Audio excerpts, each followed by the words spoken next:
Texas. Thank you for joining us. Thank you for clicking in and wanting to spend this time with us with the Lord. We're going to pray. We're going to get right into the praise and the worship. Thank you, Father, for another day of life. Thank you for how great you are. You're a great God. Thank you for your love, your kindness, your peace. Peace that you bring that in spite of everything going on in the world. All the stress, all the drama, all the things, the unsure future for people individually and as the human race. Thank you for being the peace. The one that calms the waters in the middle of the storm, the one that tells the winds and seas, calms the storms of our hearts. This morning we praise you, Lord. Only you are worthy of all the praise, all the honor, all the glory, all the power. This is all about you, Lord. We come, we lay down our lives each and every day to be more like you, to love like you, to encourage like you, to let go of things.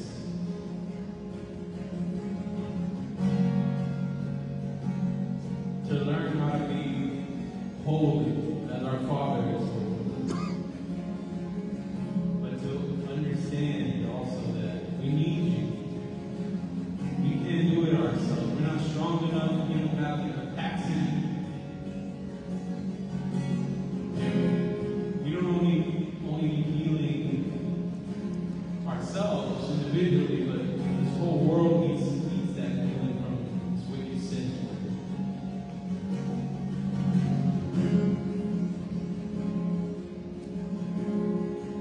I pray that this morning that you don't pass us by.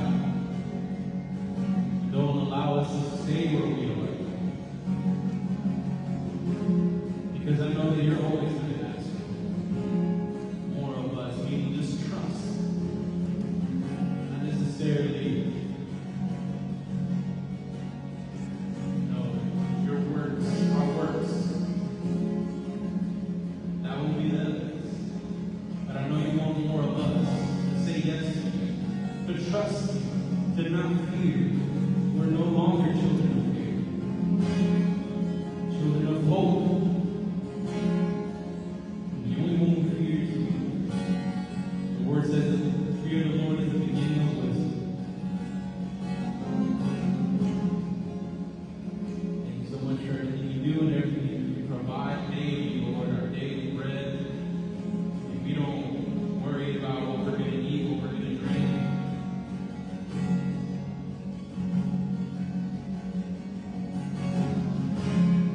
And we don't have to worry about that. We shouldn't worry about what else our future. We are in your hands. And we are confident that you will take care of us, grow us, prune us, deliver us from whatever it is that we fight.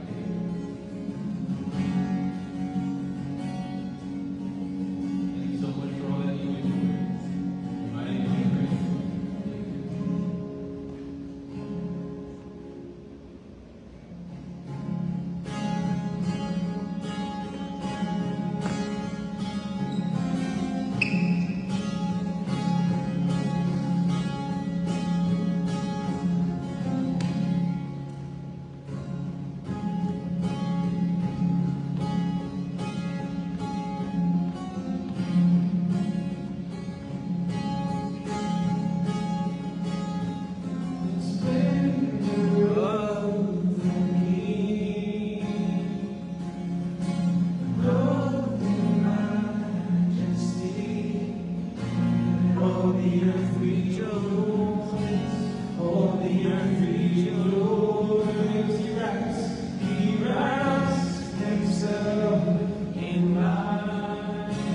darkness.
things that are revealed to us, things that are still hidden from our eyes, from our understanding. You are great God.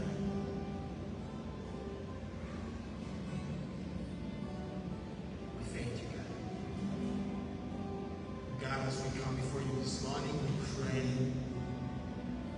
that you will give us a deep understanding.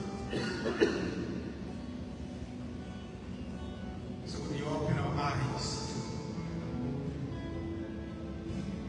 help us behold your greatness? Would you open our eyes so we may understand the depth, the height, how wide your love, your glory, your heart you have for each one of us. So we do embrace your presence as we open your word. Holy Spirit, would you help us to understand the heart of the Father, the heart of Jesus.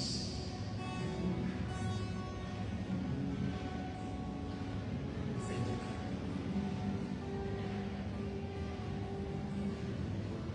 In your holy name we pray. Amen. Amen. I want us to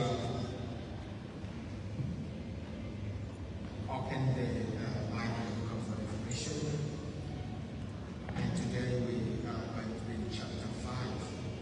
Chapter 5 of the book of Revelation. And as you remember, we finished chapter 4 last week, which was gave us a glimpse of what is happening in heaven or the throne room. And so we're going to continue. And as you remember, the book of Revelation, in this chapter 4 and chapter 5, it focuses the one who is on the throne. There is the one who is on the throne, and he is the main focus.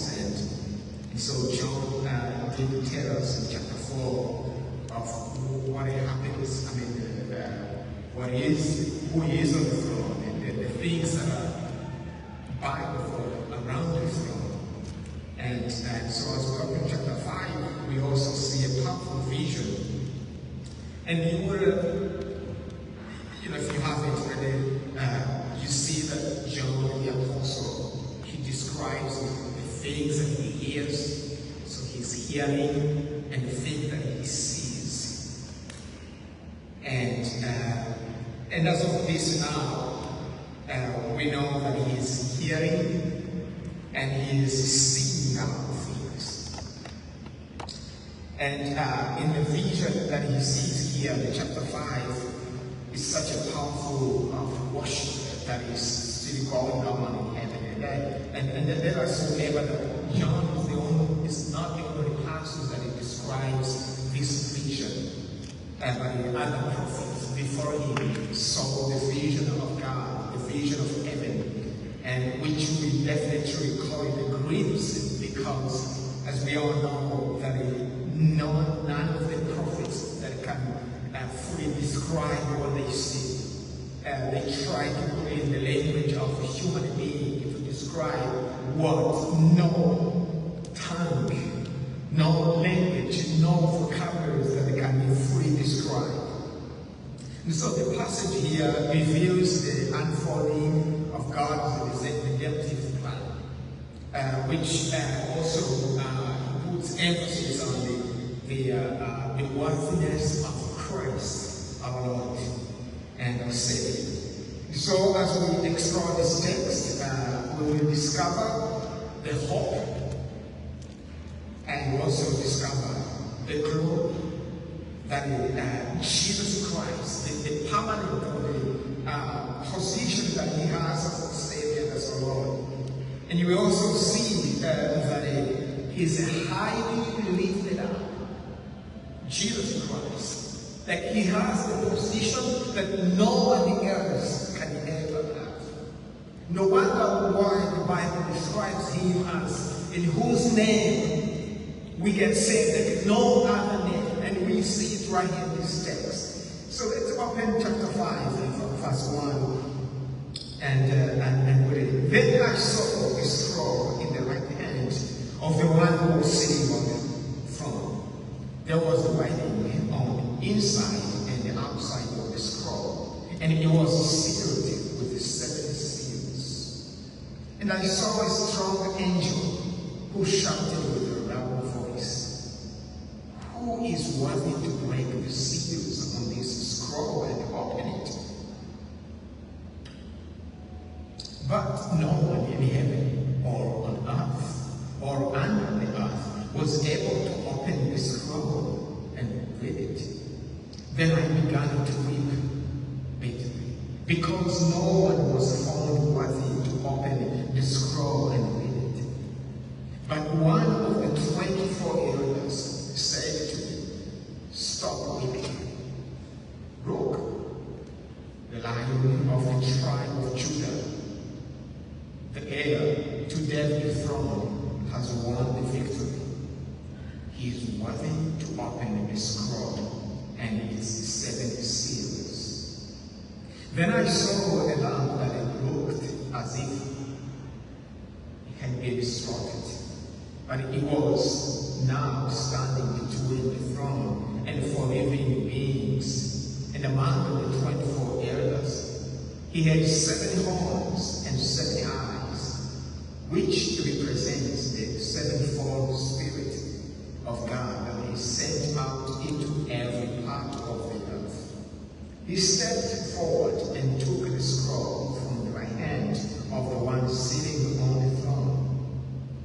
And when he took the scroll, the 4 living beings and the 24 elders fell down before the Lamb. Each one had a harp, and they held gold bowls filled with incense, which are the prayers of God's people.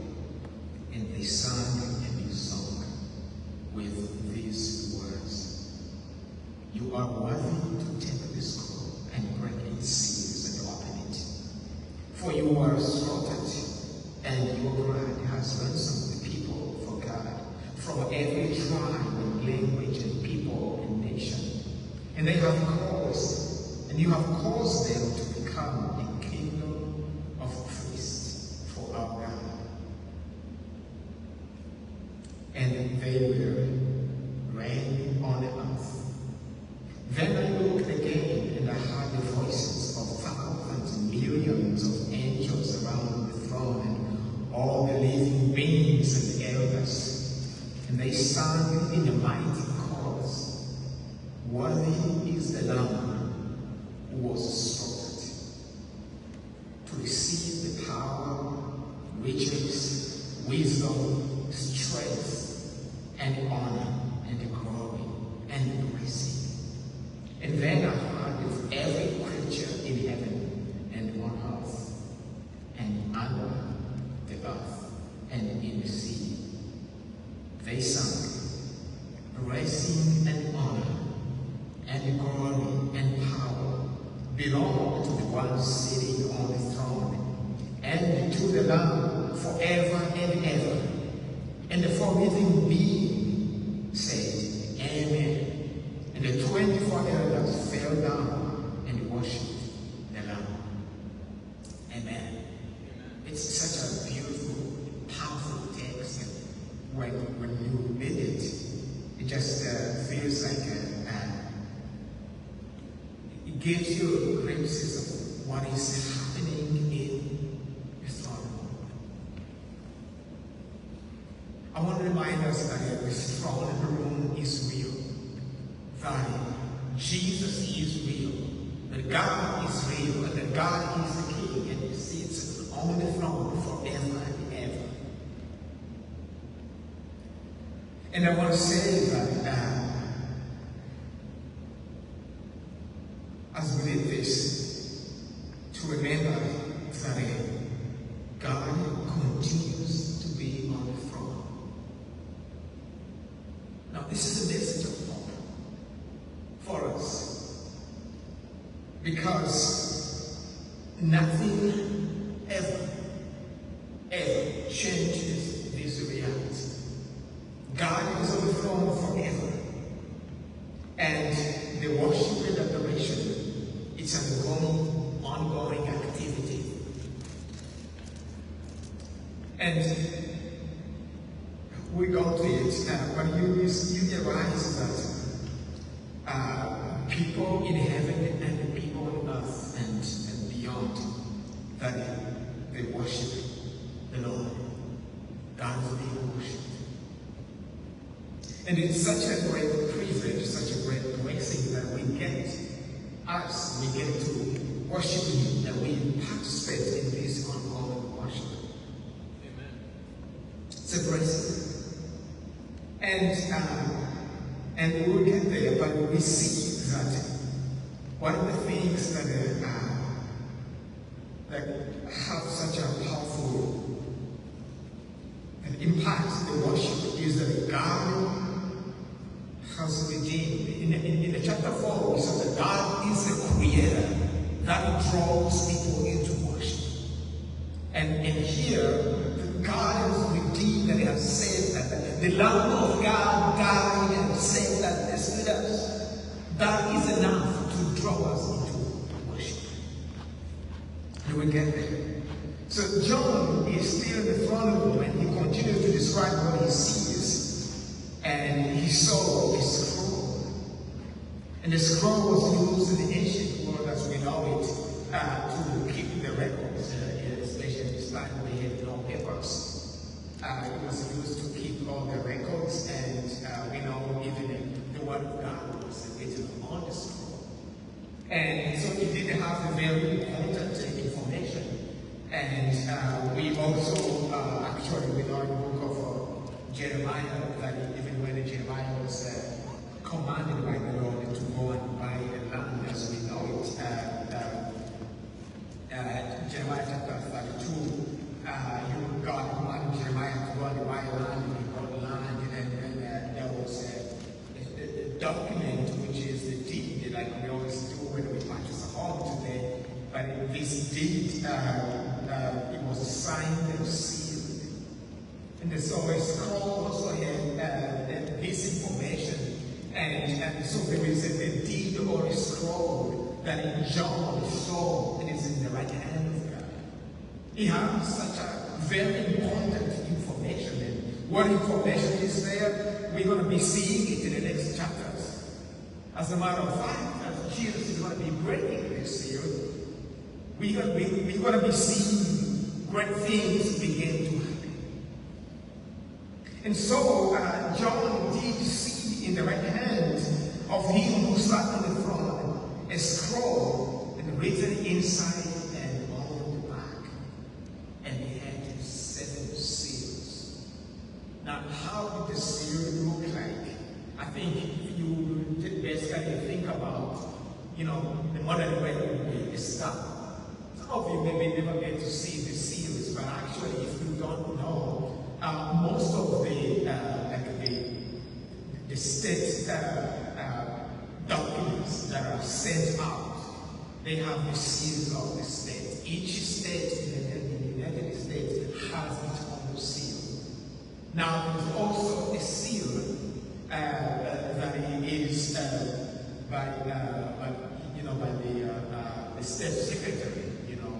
The White House, every document that is sent to foreign nation, it carries a seal that shows that this document is genuine and it's real and it has the authority.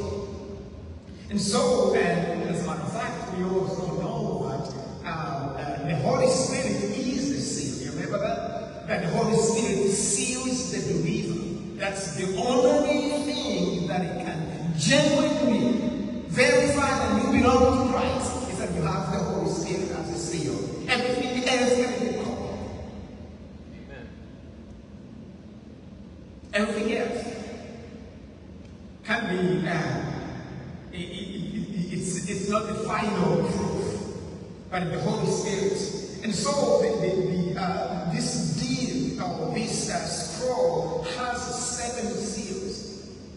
But this seal or the scroll is so special that not anybody can touch it. And the scroll symbolizes God's plan for history and redemption. You know, there are hidden things of God we don't even know. God reveals what we need to know. As a matter of fact, if you remember the book of Deuteronomy in the Bible that says that the secret things belong to the Lord, our God, but the things that are revealed belong to us. So there are hidden things that we don't know. And like I've always said, it's okay to live with that. Because even what we know is not easy to live with. And so there are things that are hidden we don't know. Yet, we do know that they're going to be revealed. And they're going to be revealed here in the book of Revelation.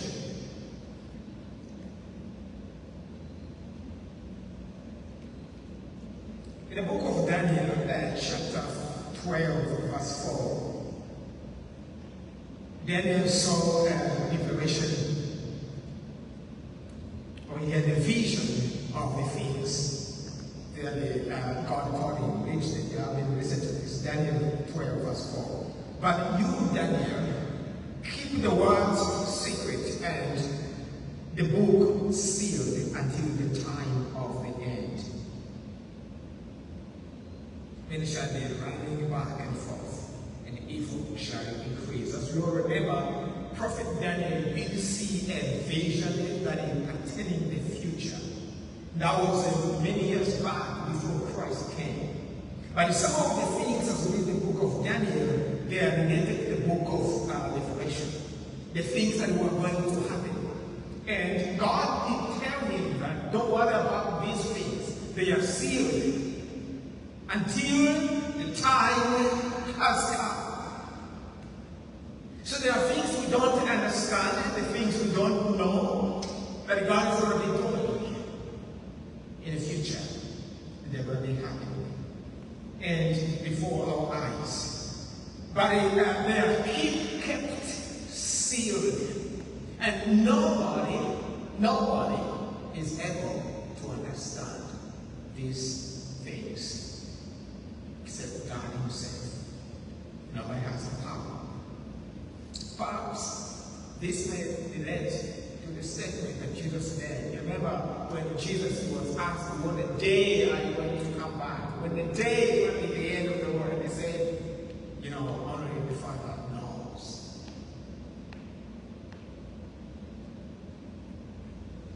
And so, here's a big scroll. It has seals and it has writings, and somebody needs to open it so they can know what it is inside. But there is a problem as they search for someone who is worthy to do or to open this. And John tells us that then I began to weep because no one was found worthy to open the scroll and read it. Thomas feels like nobody is able to comprehend, to interpret everything that is in it. And so John cries. It's like, okay, who is going to open this? And no great angels now in the Bible tells us so far that we see these very powerful creatures that are in heaven, like the four living creatures that have eyes all over, that is stand in the presence of God. None of them has the power. None of them is able to unseal any of the seals, to take the scroll that has the secret things of God. None of the 24 elders who sit on the throne and who bows before the Lord, none of them is worthy open it, take the scroll and open it, and read it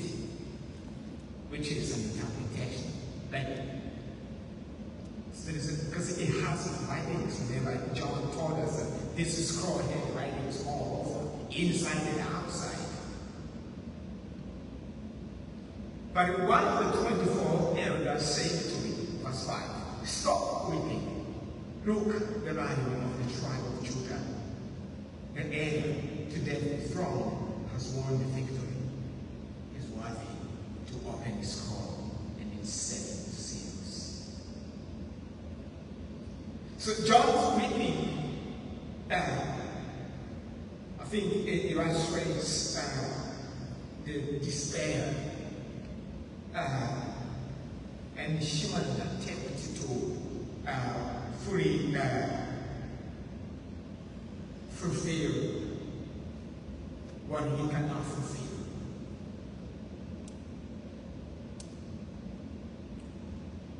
The human attempt to even understand those things of God that they are not meant for him to understand. So there's a sense of despair, there's a sense of helplessness. And so John says, they tell him, "Stop weeping because somebody, the Lion of the tribe of Judah," which obviously we know this is Jesus, has overcome and will definitely open the scroll. And Jesus did come to open the scroll. Now, some would think that, or say that the scroll is going like this: Jesus coming, he's coming to die. Of course, we know that Jesus had already died. This is a revelation of the things that were waiting to happen. But I want also to enforce that that there was nobody in heaven and nobody on earth, and nobody even under the earth was found worthy to open. I think we realize that Jesus Christ has the highest position and nobody should ever be compared to him. You know how sometimes we have people create this narrative that, you know what, we have these prophets and other people who are, religious figures who somehow think that they are so powerful and so they can do great things, just like in Jesus, and Jesus is just one of them. No, there was nobody under us, nobody on earth, and nobody in heaven, no angels, no one else was able to stand and is able to stand in this position of Jesus Christ.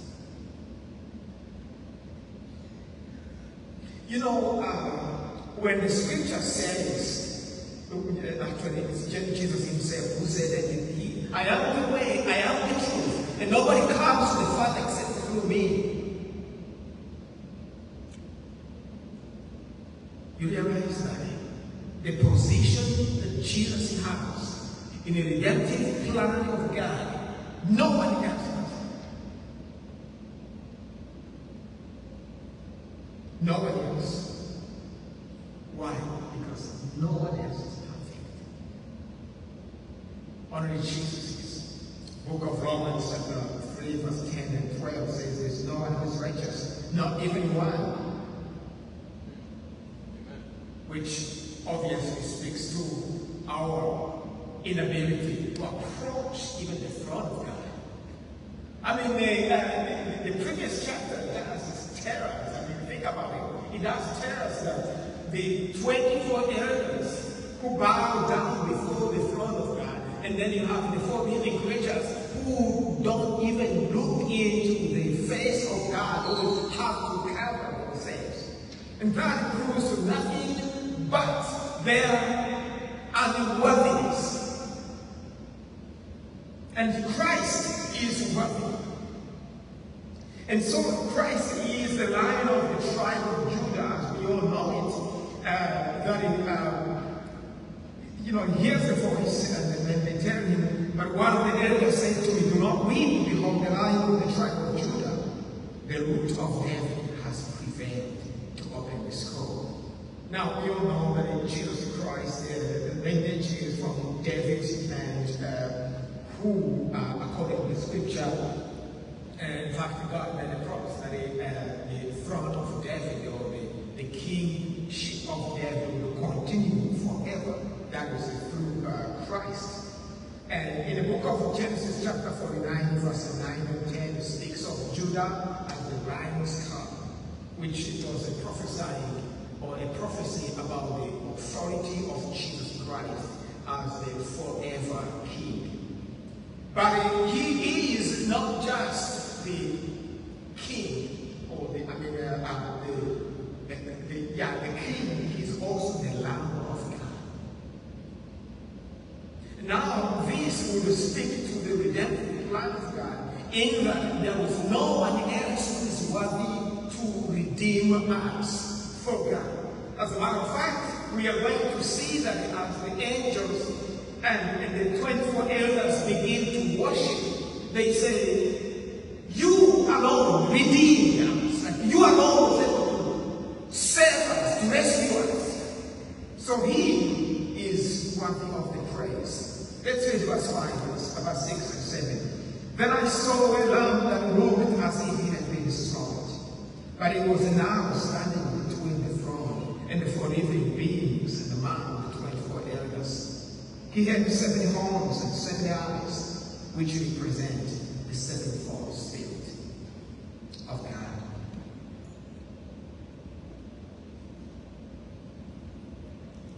That is sent out into every part of the earth. He stepped forward and took the scroll from the right hand of the one sitting on the throne." Amen. This is as Jesus walks to take on, to touch the scroll and open it, John looks and he sees that. And that's why we say it's a message of hope. He's been crying and weeping that no one is able to do that. And now all of a sudden somebody comes and he's the Lion of Judah, is Jesus Christ. Remember that this is John, who used to lay his head in the chest of Jesus. But the way he describes him is the way, you remember when John describes Jesus Christ in the first of John, the book of John, chapter 1, I believe it's verse 32, he says, "The Lamb of God who takes away the sins of the world." That was, of course, John the Baptist, right? But we also know that God is the writer of John. And so what I'm saying is, John now he begins to describe him as the Lamb who was slain. And he also says that he has the 7 horns. Now, the regular lamb has 2 horns, but he has 7 horns. And these 7 horns, and remember, a horn, anytime you see a horn in the Bible, it's a description of power. So he's got the power. The number 7 is the number of God, the perfect number of God, which is also the completion number of God. And so the 7 is, which also represents not only the power, but also 7 eyes. He had the 7 eyes, which represents the foreknowledge, the 7-fold Spirit of God that is sent all over every part of the earth. And so he steps forward. What is John telling us? John is telling us that Jesus Christ comes as the victorious, comes as the one with power and authority, that is unchallenged by anyone. And he steps forward, and he's the only one who is wonderful. And as he steps forward, he took the scroll from the right hand of the one sitting on the throne. You know, Christ identifies himself as the Lamb of God. Of course, as we know it, he is the Lamb, which is also the sacrifice. He is the sacrifice. He is the one that died for our sins. And but he's not going to die. He is now. He's stepping in the power and authority. And also as the light. And I think this is one of the mysteries that a lot of people are going to get to understand. How can the King of all kings then suffer like this or go through why he doesn't look so victorious? But that's exactly what the prophet Isaiah says, that he was esteemed, that people thought that he had been abandoned by God. Why? Because he was a suffering servant. But that doesn't take away the fact that he is the Lion of Judah and that his power is beyond the human description, and that he rules and he's the king forever.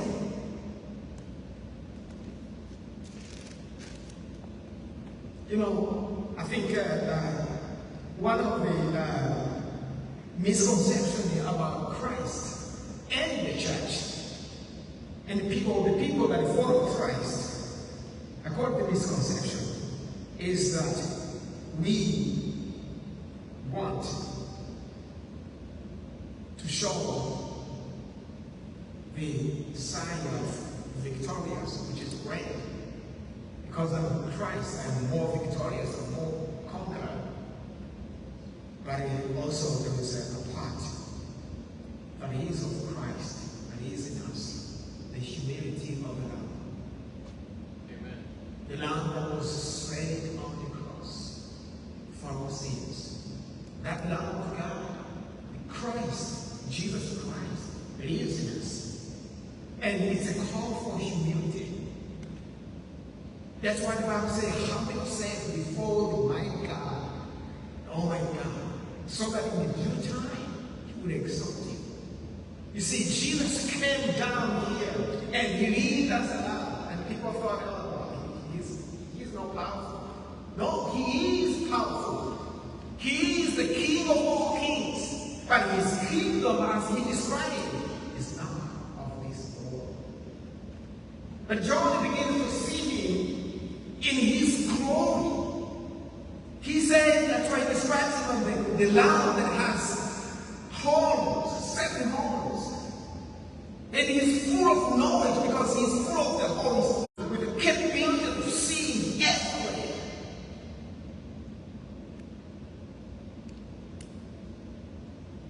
And so the imagery combines the power and ability, which obviously speaks of the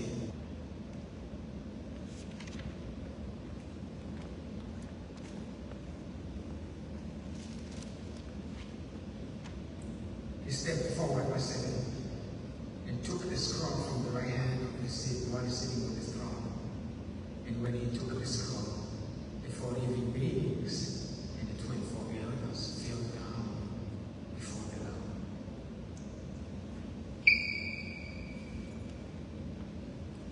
Fell down before the Lamb, and each one had a harp, and they held gold bowls filled with incense, which are the prayers of God's people.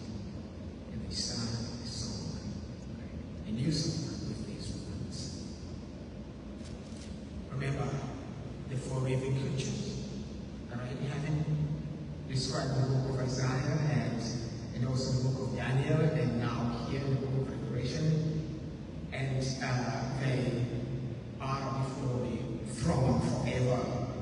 And now the 24 elders, each one of them fell down before the Lamb of God.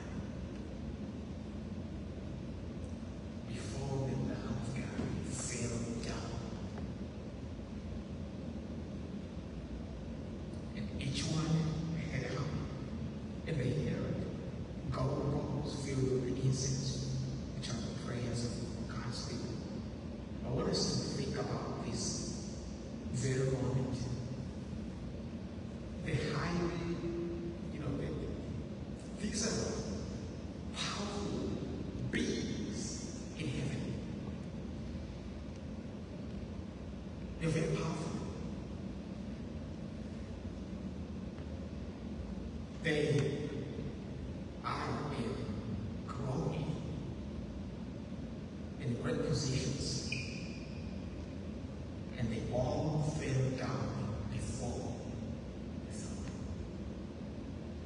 the arm of God. You know, I think one of the greatest tragedies we have in modern Christianity is that we have treated Christ so casually.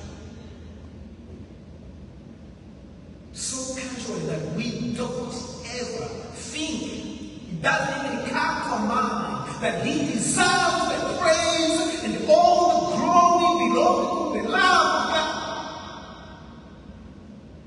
And yet, Christ died for us, like you and I. We've been born again, we've been saved because of Christ, because of his sacrificial death. And yet, we treat this so casual, as if we deserve this. And so we live our lives just anyhow, without thinking that Christ died for us, and that Christ deserves every praise. Can I tell you something? Do you know that in Christ has the rights, like he holds your breath in his hand? Christ does. He holds the entire creation in his hand. Why? Because everything has been given to Christ, was created for Christ. And we forget that. And so we live our lives so casually.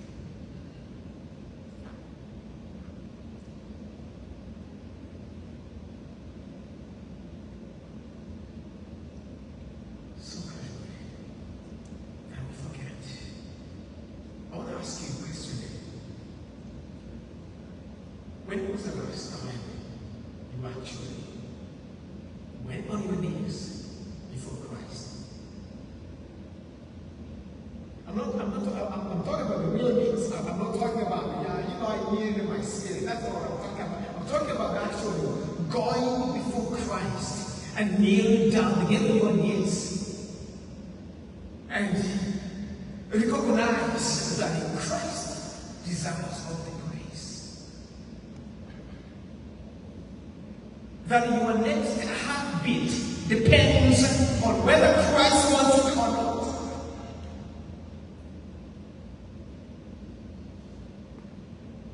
You know, one of the things that I get to see every day, it's very humbling, it's when somebody dies in the hospital, but when they're dying, they perform CPR, the chest compressions, and sometimes somebody comes by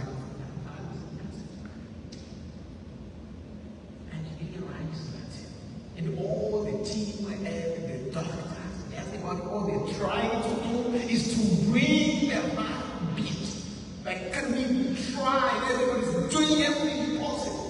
And now in the modern time, there isn't some machines because the hands get tired. There are some machines that can give you chest compression like as fast as they can. But Christ returns to an next heartbeat. And we treat him so casually.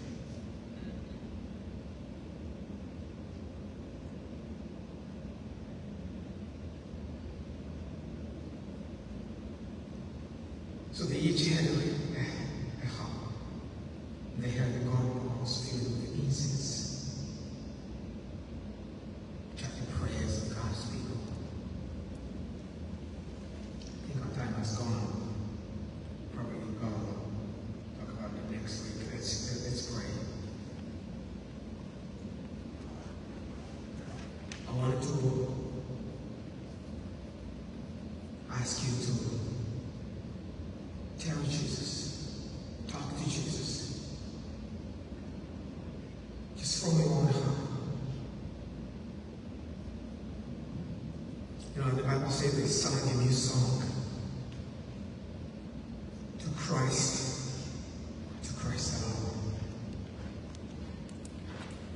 alone. Almighty God, you are worthy of the praise. Jesus, the Lamb of God, who was slain before the foundation of the world, who died for our sins, who gave us life, who died for us when we were still sinners and useless. Jesus, you're worthy. You're worthy of every song and every praise. You're worthy of everything we are and everything we own. You alone are worthy of the praise.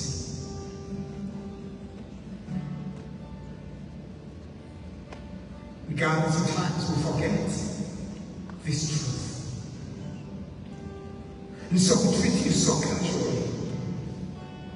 We say you're worthy without thinking about it.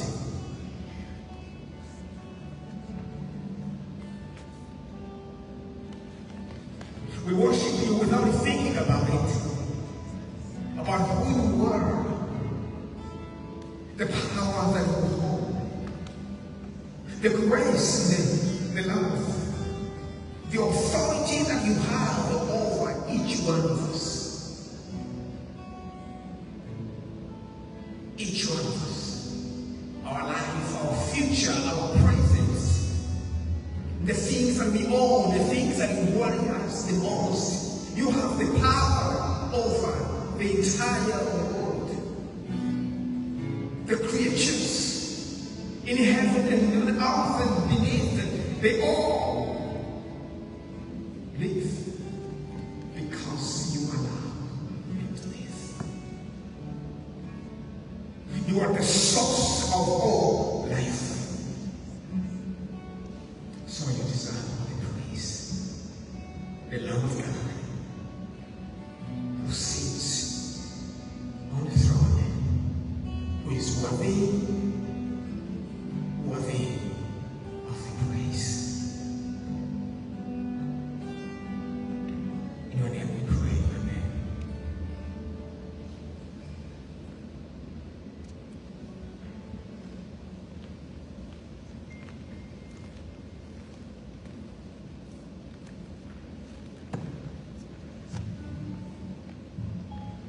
So this is a new song we're introducing to the church, but it's older. It's a hymn, beautiful hymn.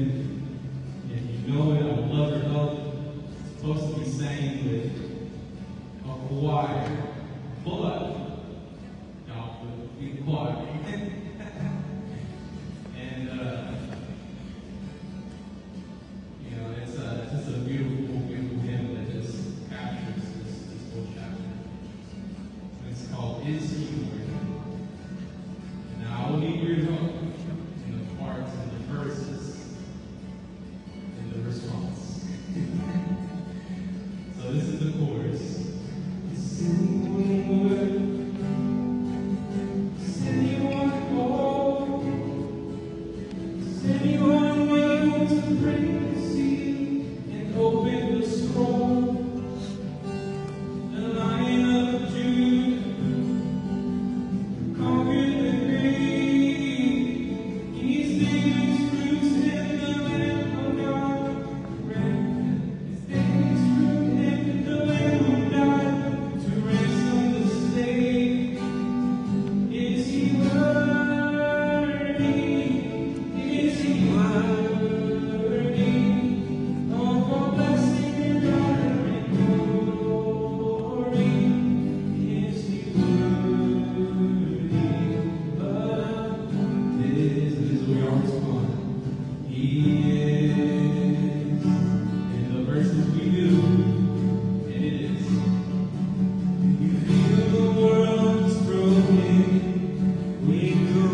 increase awareness of this truth. May we be consumed by who you are. And we give you the praise you deserve, Lord God. God, even as we go out living our lives, I pray that you remind us that you alone, not us, and no one else is worthy. We thank you, God. I pray